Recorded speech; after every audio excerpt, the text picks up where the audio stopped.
Luciano Zaccara is an associate professor at the Gulf Studies Center at Qatar University. He joins me now live from Doha. Great to have you here with us on TRT World. So what do you think a likely Iranian response is going to look like? Because certainly if you talk to anyone right now, this is the question on people's mind. Are we heading into something that could basically bring the whole region into uncharted territory? How big the Iranian response is going to be, or if there is going to be any Iranian response at all? Well, certainly there will be a response, and actually the kind of attacks that they're doing against Israel is part of this retaliation. They said this morning, some people, some Iranian officials, that they said that why we are attacking Israel, we are attacking also the U.S. because both were part of this attack that started last week.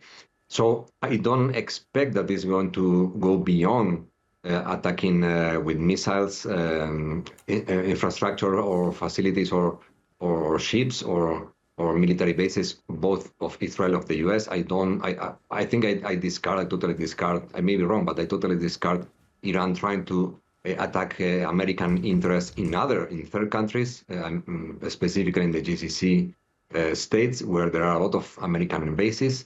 There are a lot of concern about security in the GCC, but the authorities are trying to make sure that there is no panic because there is no reason. And I assume that this part of this idea that Iran doesn't want to create more problems with the GCC in a moment in which Iran managed to normalize relations with Saudi Arabia and Emirates a few years ago, and considering that all the GCC states decided not to approve the use of their bases in the event of attack against Iran. So I don't see why Iran would need to expand this war beyond these two actors that they are involved, Israel and the United States.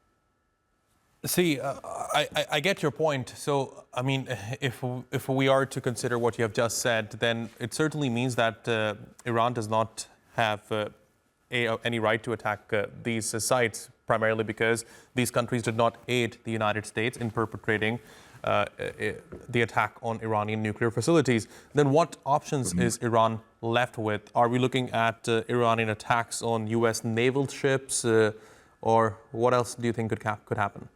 I assume that they are making their assessment about what is left, because we have to bear in mind that not only Israel has been and the United States have been targeting missile infrastructures in Iran along all these months, or these days, but also Iran has been launching a lot of missiles. So we don't know so far the inventory that Iran has. At the beginning of this war, last year, they said that there were around 10,000 missiles in different kinds.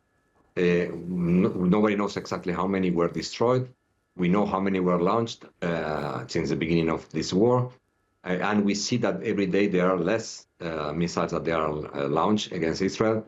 They are making more harm because they are not detected or they are not stopped, but they are less. The problem is we don't know if they are less because it is a strategy to save some of them or part of them to fight against the United States and not to deploy all the missiles against Israel because there is another war coming with the United States, or because they really are getting exhausted.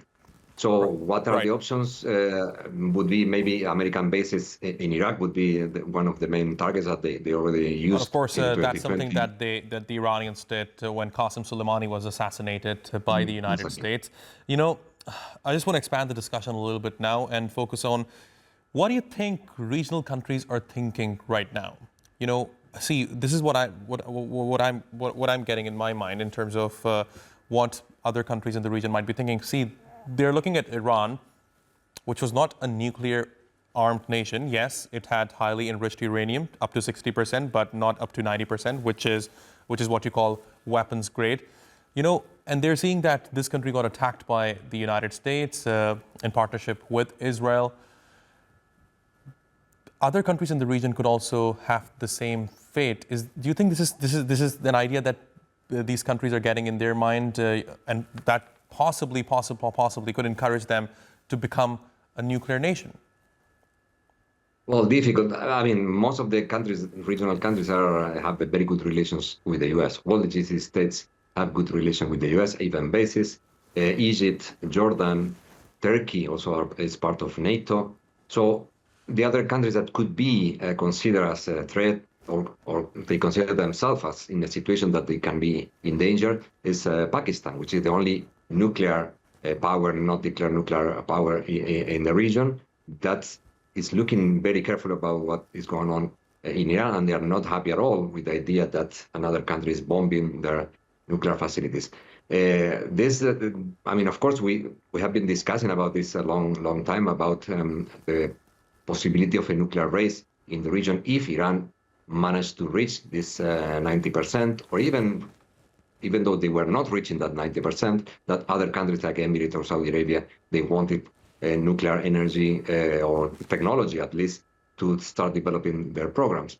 I assume that this, if it is confirmed that part of the nuclear program, of the Iranian nuclear program, was delayed or destroyed, this will reduce the interest of the other countries to have this nuclear energy. Moreover, considering that none of them will become militarized nuclear power, which is what everybody wants in the region, a nuclear-free zone in the Middle East.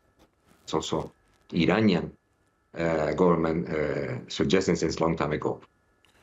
Luciano Zaccara, thanks very much for joining me here on TRT World. Really appreciate your taking out the time.